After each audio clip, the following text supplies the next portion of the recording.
On the corner of Cook Street and White Street, there's a queer gym. No, it's a coffee shop and vintage reselling studio. Today my mission is to talk to the barista that works there and try to look natural as I walk in, which I did not achieve, but I did achieve a great interview, and here it is.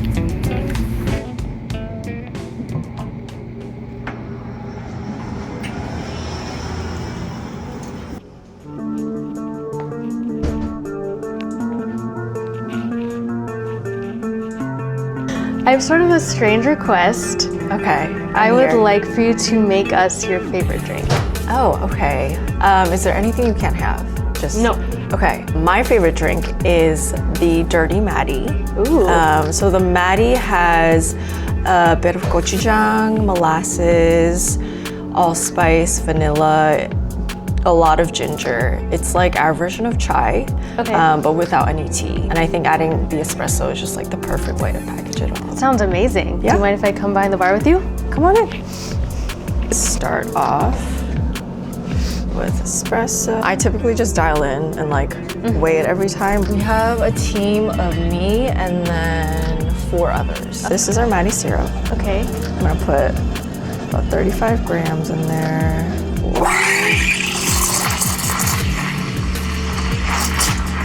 You're a pro. Like, the sound of this milk is actually perfect. I learned from Arabica, they hazed me, so. Oh, you looked at Arabica. Okay. A little too foamy, but it's okay. Good so far. Oh my gosh. Beautiful. What are you drinking? I'm drinking double shot espresso with a splash of milk. What are you drinking? The Dirty Maddie. And it's Lovely. delicious. Really, there's ginger in it, right? I'm really getting the ginger. Yeah. It goes surprisingly well with the espresso. Appreciate it. How did you come up with this idea? I used to do coffee pop-ups before I got involved with Shael. The whole premise of those pop-ups was just to make fun drinks. This was like the trend, I think a few years ago. Like the New York Times released a gochujang caramel cookie recipe. And I was like, oh my God, that sounds amazing. So I made it with my brother, I remember, like back when I lived in Jersey. It was so good. And it was just so exciting to see, as a Korean, like a mainstream dessert recipe that incorporated gochujang. So I was like, why not make that into a latte? How long does it take you to batch make the syrup? Not too long. Typically batch prep like once a week when I'm here, and it lasts for the whole week. The recipe is super straightforward. I'm happy to share with you if you want it. I probably won't publicly share it. That's fine. Keep your secrets. But yeah, I try to make my recipes quite straightforward too, in case I get sick or I'm not here, make it easier for the team. What brought you to Shael Studios? Shael and I actually met through my boyfriend. My boyfriend throws these like dance, DJ, music events. Shael was there, and not knowing that she was trying to open a vintage furniture store, we connected. She knew I did coffee pop-ups, and she was looking for a cafe manager. Match made in heaven. So it kind of just, the pieces fell into place. And yeah, I really respected what Shael was doing. We both have 9-to-5 jobs, and we still do. And I think that works for us. Like, we both respect the corporate hustle, but we also really want to make sure we're making the time to invest in our passions, try this out. If it works, it works. If it doesn't, we'll learn and like reiterate and like try something else. I feel like nothing is really a failure, it's just a lesson, and that's something I've had to learn over time. Like, it's really hard to fail, but we really can learn from everything. So it's great, and it's a beautiful space, like so stunning. Shout out to Shael, truly. She curates and handpicks every single piece in here, so it's like a labor of love. Yeah, it definitely feels like y'all are trying to create sort of like a third space environment. How do you personally, in your experience, think that coffee kind of lends to that? Yeah, I mean, I think my love for coffee has always been the social community aspect more than technicality of the notes. You know what I mean? Yeah, I of totally course, agree. that stuff fascinates me and I want to learn. Love seeing my regulars every Sunday morning, you know, like creating that relationship, the ability and privilege to have healing and like community events that people feel safe in.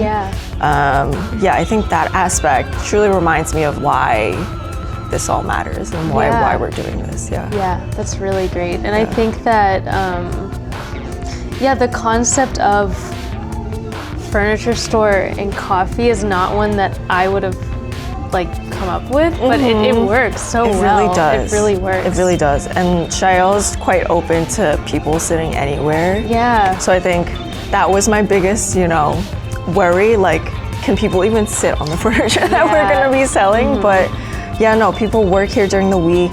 Some people have even fallen asleep on the couches and we've had to wake them up. And that's fine because it's really cozy and we're really glad that people are feeling that way. Have you bought anything for your own place from the store yet? So Tyler and I actually bought this lamp.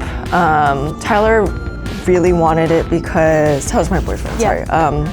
Tyler really wanted it because his dad actually had the same exact lamp in his like old house when they were growing up. And I feel like that's happened a lot when there are customers that come and they're like, oh my God, my mom had this like plate, or like my grandma used to have something really similar, and they end up buying it because, I think there's a lot of like new furniture trends and like Amazon makes it so easy to kind of just like ship something to your door the next day. But I think it means so much to us when people feel so strongly about a piece that they see. I guess to get back to coffee, I kind of went on a tangent there. You're so good. How long have you been working in coffee? I've been working in coffee for, I think only 2 or 3 years now. Closer to 3 years. I like worked in coffee in high school and college, like most people during summer as like a way to get some pocket money. I used to work in like these really like Korean cafes in New Jersey. But as I've been working my corporate job, I've realized more and more how important it is to put time and effort into something you actually care about. Right. So I worked at Arabica in Dumbo for, I only lasted like 4 months because I worked on the weekends. And then during the week, I was working my corporate job. So, but I learned so much. Everyone there is so sweet. And my mentor, who's the head roaster at Arabica, we still keep in touch all the time. She was at highest event, Anita. And she's let me shadow her at the roastery, let me learn. What fuels me at the end of the day is just like the ability to serve a cup of coffee. And like, it's really that simple. That's what it's all about. Like, to end, we're gonna do some rapid fire questions. Are you ready? Okay, I'm so ready. All right, what is your favorite song here? Favorite song of the year?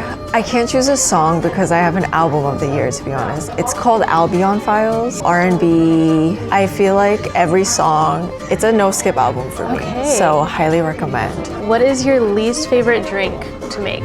Ooh, so many. I've gotten requests for more than ever an iced cappuccino. Your face said it all. What is your fit check for when you're baristing? Like, what do you go to in your closet? I will say this is like my standard fit. It's very cute. Thank you, I appreciate it. I love being comfy more than anything. I need like a baggy pant. Like I'm running around sometimes. I need a baggy pant. You're bending, like you're running, Yeah, and typically I like layers for the winter, like top, because sometimes it's cold, but then sometimes when you're like running around, you get really warm. So just like, I love a good Salomon. This is a secret I revealed to my friends recently. I wear toe socks when I'm working. Ooh, because it helps the circulation in my toes. And I've noticed when I wear normal socks, my feet are like cooked by the end of the day. So you prefer a lighter roast, a medium roast, or a darker roast? Ooh. Okay, so I have been definitely exploring more lighter roasts this year. That was actually my resolution. On estimate, approximately, how many drinks have you spilled behind the bar? Okay, thankfully not so much here because the flow has been, I think we've really got the flow down. Even when we're super busy, it's nothing like I literally want to like get out of here. Arabica though, wow. I spilled so many drinks. What is your milk of choice for yourself? Well, my top tier is like Fairfield, lactose free.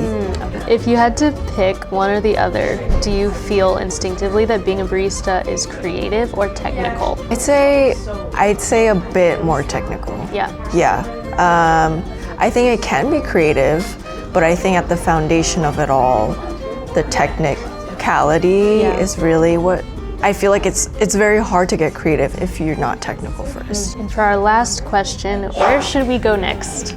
Oh, I have so many suggestions. We love Loveless. They actually supply our beans. Yeah. They've been around for I think like 10 plus years now. Dayglow is also really good. They do more like experimental drinks.